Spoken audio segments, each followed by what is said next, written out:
Hello दोस्तों, मेरा नाम जितेंद्र कुमार जायसवाल, बाय प्रोफेशन में आयुर्वेदिक डॉक्टर हूँ। पहले भी आपकी प्रोटीन की डेफिशिएंसी के ऊपर एक वीडियो बनाकर आपको भेजी थी।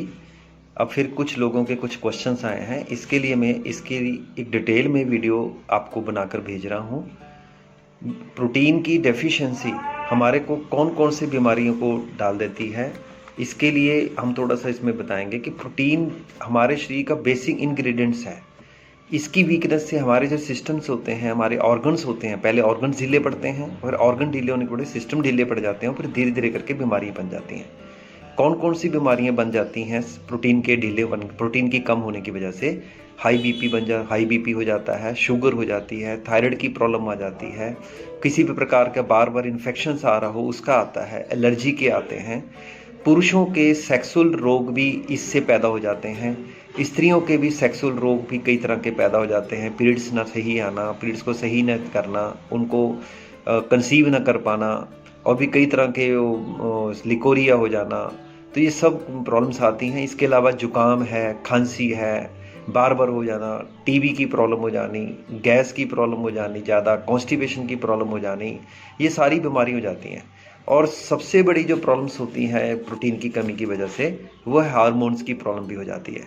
हार्मोन्स के डिस्टर्ब होने से हमारी पूरी की पूरी लाइफ ख़राब हो जाती है। हम या तो बहुत भारी दिखाई देने लगते हैं या बहुत कमज़ोर होते हैं। हमारे जो ऑर्गन्स होते हैं जो हमारी पहचान दिलाते हैं, वो हमारे कम हो जाते हैं और हम अपनी पहचान खोने लगते हैं। तो ये सब प्रोटीन की कमी की वजह से होता है। ये ऐसा क्यों होता है? मैंने बहुत सारे पेशेंट जब देखता हूँ तो देखता हूँ कि लोगों को जब हम प्रोटीन की कमी को देखते हैं और जब उनका इलाज करना शुरू कर देते हैं, तो दो तरह की हमारे को चीज़ें दिखाई देती हैं। एक तो ये है कि उनको कोई इस तरह की चैलेंज आ जाता है कि उनका प्रोटीन हजम ही नहीं हो पाता। अब जैसे किसी को थायराइड है या किसी को पेट की गैस की प्रॉब्लम है, किसी को कॉन्स्टिपेशन है, यदि हम उसको प्रोटीन देंगे तो उसको और ज़्यादा प्रॉब्लम खड़ी करेगा। तो प्रोटीन नहीं देंगे तो ठीक भी नहीं होगा। और कई लोग प्रोटीन नहीं खा पाते हैं, प्रोटीन ही नहीं खाते हैं, इसके वजह से शरीर उसको धीरे धीरे करके भूल जाता है। अब यदि हम प्रोटीन देते हैं तो वो उनको गैस बना के और कई तरह का चैलेंज करके उनको रोक देता है। तो इसके लिए हमने क्या करना है? सबसे पहले नेचुरल बी का कोर्स कराना है। नेचुरल बी हमारे न्यूट्रिशन में आते हैं। नेचुरल बी 2 टैबलेट सुबह, 2 टैबलेट शाम को, और या फिर एक एक करके दिन में 3 से 4 गोलियाँ। मिल्क थेसल आता है दूसरा सप्लीमेंट, उसमें भी सुबह शाम एक एक गोली, और कंसनट्रेटेड फ्रूट एंड वेजिटेबल। ये तीन चार ये चीज़ें होती हैं जो आपकी डाइजेशन को अच्छा बनाती हैं, मेटा फंक्शन को अच्छा बनाती हैं, जिससे आपका प्रोटीन हजम होना शुरू हो जाता है। इसके बाद फिर आप बॉडी की से शुरू कर सकते हैं। बॉडी की में कम प्रोटीन होता है, धीरे धीरे करके वो हजम होता है आपके शरीर में और आसानी से एब्जॉर्ब हो जाता है।